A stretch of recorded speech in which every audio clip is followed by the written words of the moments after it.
Okay, so I just told you in part one of the video about how I use this uh, crystal, quartz crystal, to push it around into different sore spots in my body.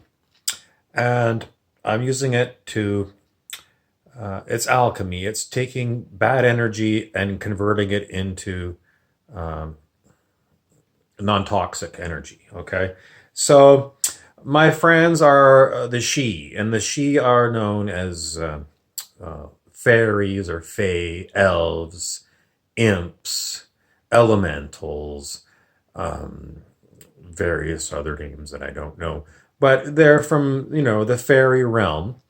And some of them are an extinct species on the current earth. They're extinct. In other words, they live in another realm, but not here because their species has gone extinct. And what I learned when I was doing some of this work is they're bringing me some of the toxic stuff that their bodies had when they died. And the species went extinct because they were living in this other realm. And to come back to Earth, they had to pick up what was left before in their previous incarnations.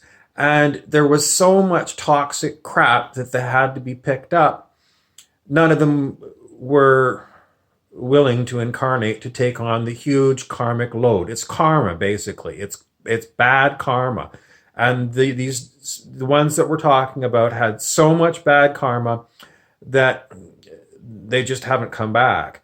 And well, they sort of let me know that the stuff that I'm feeling is the reason that they won't come back. It's like nobody wants to tackle the problem. It's too big. So they need someone who's incarnated on Earth now to basically lighten the load enough so that they can come back. And, that's part of what the healing of the planet is. No one knows how many of these mythological creatures, unicorns, for example, um, might actually be real and might be able to come back to the planet if we heal enough of this toxic energy that needs to be healed.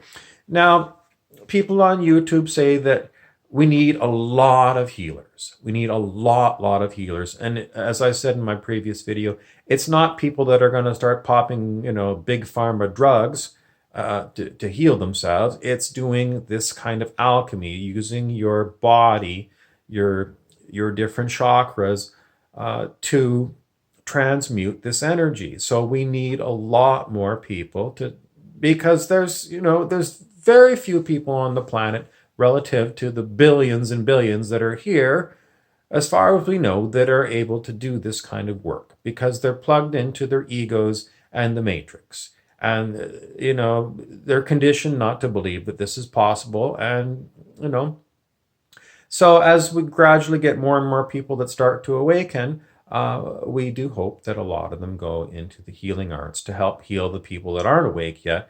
So the faster that we can get people awake, then the faster we can change the world and make it a global playground for us rather than a prison planet, as Alex Jones says. So if you have a chance, uh, anytime you find different kinds of rocks, use your intuition. I'm not going to tell you, you have to use this. Use your intuition. When I just go and put your hand on it and feel it and see if it feels like it's right for you. And just move your hand around. If you got sore spots, just try pushing on them, different pressures. Sometimes I use my fingers and I feel spots to see if they're, it feels like, quite often it feels like it's inflamed, or it feels like it's like a pimple that's so full of pus that it feels like it's going to burst. That it's a very sore feeling. And that's where I will go in with the crystal and melt that feeling. You can just feel the tissue. It goes from being super intensely hard and like, that feeling. And it melts away, and it feels like the tissue is much healthier and happier.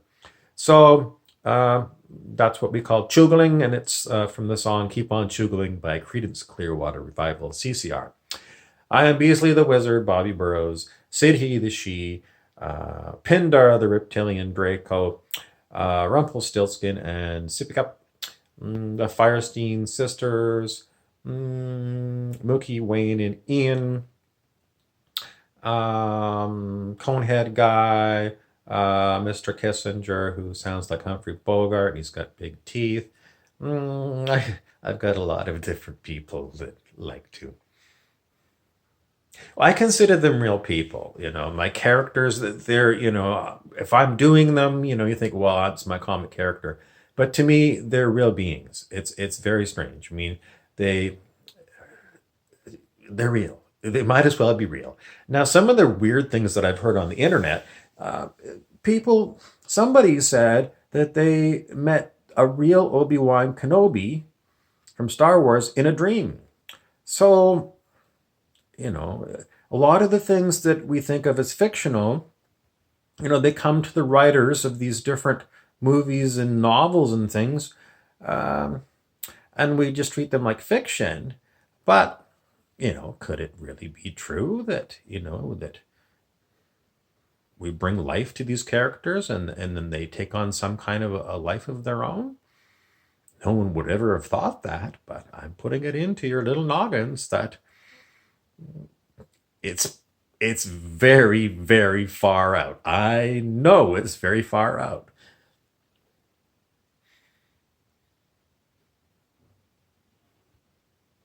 Thanks for watching my videos. I've got Instagram, Burrows Bobby, Burrows, Bobby, and you can find me there.